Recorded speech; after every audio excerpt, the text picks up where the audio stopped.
Welcome to రాజనీతి. గత కొద్ది రోజులుగా తెలుగుదేశం పార్టీ నాయకులు ఎప్పుడెప్పుడు అని ఎదురు చూస్తున్న పార్టీ కార్యవర్గాన్ని అధ్యక్షుడు చంద్రబాబు ప్రకటించారు. జాతీయ కార్యవర్గంలో 31 మందికి, పాలిట్ బ్యూరోలో 29 మందికి చోటు కల్పించారు. ఆంధ్రప్రదేశ్ రాష్ట్ర పార్టీ కమిటీని 185 మందితో నింపేశారు. తెలుగుదేశం పార్టీ చరిత్రలో ఎన్నడూ లేని విధంగా రికార్డు స్థాయిలో పోలిట్ బ్యూరో సభ్యుల సంఖ్యను పెంచారు. జాతీయ కార్యవర్గంలో కూడా రికార్డు స్థాయిలో 31 మందికి అవకాశం ఇచ్చారు. సీనియర్లు, జూనియర్లు, విధేయులు, సామాజిక వర్గాల కలబోతగా ఈ కార్యవర్గం ఉందని చెప్పాలి. గతంలో ఉమ్మడి ఆంధ్రప్రదేశ్లో కాంగ్రెస్ పార్టీకి ఇట్లాగే జంబో కార్యవర్గాలను ప్రకటించేవారు. పీసీసీకి అందరినీ, ఆ కాంగ్రెస్లో ఉన్న అందరి నాయకులు సాటిస్ఫై అయ్యే విధంగా సాటిస్ఫై చేయడానికి ఇలాంటి ప్రయోగాలు చేసేవాళ్ళు. కాకపోతే దాని మూలంగా ఫలితం ఉంటుంది అని ఖచ్చితంగా చెప్పలేం. ఎందుకంటే తక్కువ సంఖ్యలో కార్యవర్గం ఉంటే ఆ కార్యవర్గానికి ఒక గుర్తింపు ఉంటుంది, ఆ పదవులకు కూడా ఒక వాల్యూ ఉంటుంది. సంఖ్య పెరిగే కొద్దీ విలువ తగ్గుతూ ఉంటుంది, పలచనవుతుంది. అవి అలంకారప్రాయ పదవులుగా మారే అవకాశం కూడా ఉంటుంది. ఒకప్పుడు తెలుగుదేశం పార్టీ పోలిట్ బ్యూరో అంటే క్యాబినెట్ మంత్రి కంటే ఎక్కువ విలువ, గౌరవం, గుర్తింపు ఉండేది. పార్టీ పరమైన కీలక నిర్ణయాలను పోలిట్ బ్యూరో తీసుకునేది. పోలిట్ బ్యూరో సమావేశం ఏర్పాటు చేసి నిర్ణయం తీసుకునేవారు. ఎన్టీ రామారావు గారి హయాంలో పోలిట్ బ్యూరో సభ్యులు 10 మందికి లోపు ఉండేవాళ్ళు. అది ఒక సలహా మండలి అనే కంటే రాజకీయ నిర్ణయాల్లో కీలకంగా ఉండేదని చెప్పొచ్చు అప్పట్లో. ఇందులో సభ్యుల సంఖ్యను పెంచి చర్చలను సాగదీయటం కంటే తక్కువ మందితో వేగంగా నిర్ణయాలు తీసుకోవడానికి రామారావు గారు మొగ్గు చూపేవారు. చంద్రబాబు నాయుడు గారు కూడా ఆయన ముఖ్యమంత్రి అయిన తొలి రోజుల్లో ఇలాగే పోలిట్ బ్యూరోని నడిపారు, తక్కువ మంది సభ్యులతో. ఆ తర్వాత క్రమంగా నాయకులను, సామాజిక వర్గాలను, ప్రాంతాలను సాటిస్ఫై చేయడానికి సంఖ్య పెంచుకుంటూ పోయారు. ఈసారి పోలిట్ బ్యూరోలో సీనియర్లకు ప్రాధాన్యం ఇచ్చారు. కొంతమంది సీనియర్లు అసంతృప్తిగా ఉన్నారు. ఈ కూటమి ప్రభుత్వం అధికారంలోకి వచ్చిన తర్వాత సరైన గుర్తింపు, పదవులు లేవన్న అసంతృప్తి ఉందన్న వార్తల నేపథ్యంలో వాళ్ళకి ప్రాధాన్యత ఇచ్చారని చెప్పాలి.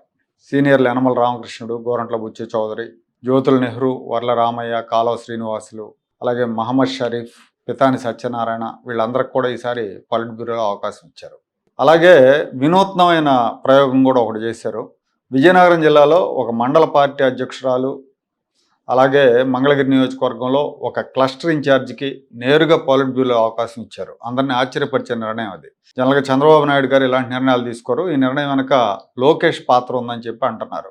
పార్టీకి లాయల్గా పనిచేస్తే అందలం ఎక్కిస్తాం అన్న నమ్మకాన్ని కార్యకర్తల్లో కలిగించడానికి ఈ నిర్ణయం తీసుకున్నారనుకోవాలి. జిల్లాల వారీగా చూస్తే పోలిట్ బ్యూరోలో ఉమ్మడి పశ్చిమ గోదావరి, ఉమ్మడి గుంటూరు జిల్లాలకు పెద్దపేట వేశారు.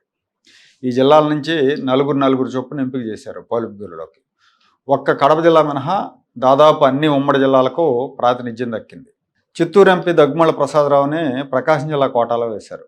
లేదంటే ఆ ప్రకాశం జిల్లాకు కూడా రిప్రజెంటేషన్ ఉండేది కాదు. ఓవరాల్గా చూస్తే ఈ కార్యవర్గం మీద లోకేష్ మార్క్ స్పష్టంగా కనిపిస్తుంది. పోలిట్ బ్యూరోలో, జాతీయ కార్యవర్గంలో వంగలపూడి అనిత, పిడుగురాళ్ల మాధవి, కొల్లు రవీంద్ర, అనగాని సత్యప్రసాద్, బైరెడ్డి శబరి, సానా సతీష్, కిలార్ రాజేష్, గుత్తికొండ ధనుంజయ్, ఇట్లా వీళ్ళందరి ఎంపిక లోకేష్ ప్రమేయాన్ని రుజువు చేస్తుంది. రాష్ట్ర కమిటీలో 185 మంది సభ్యుల్ని ఎంపిక చేశారు.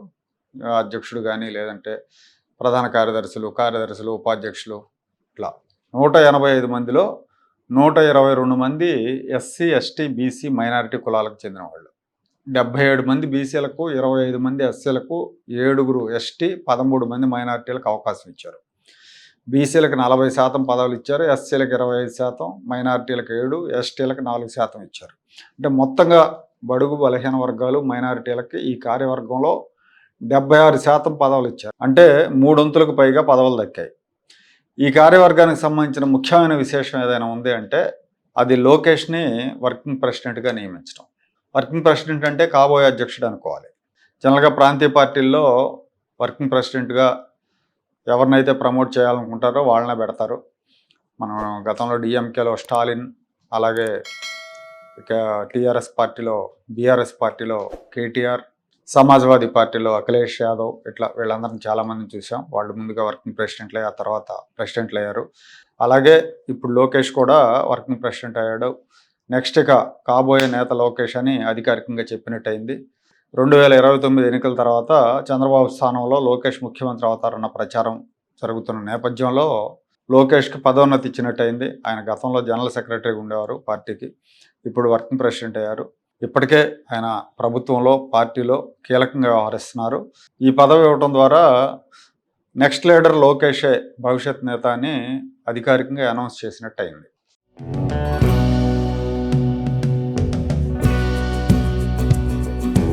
Like, share and subscribe to Rajaniti channel.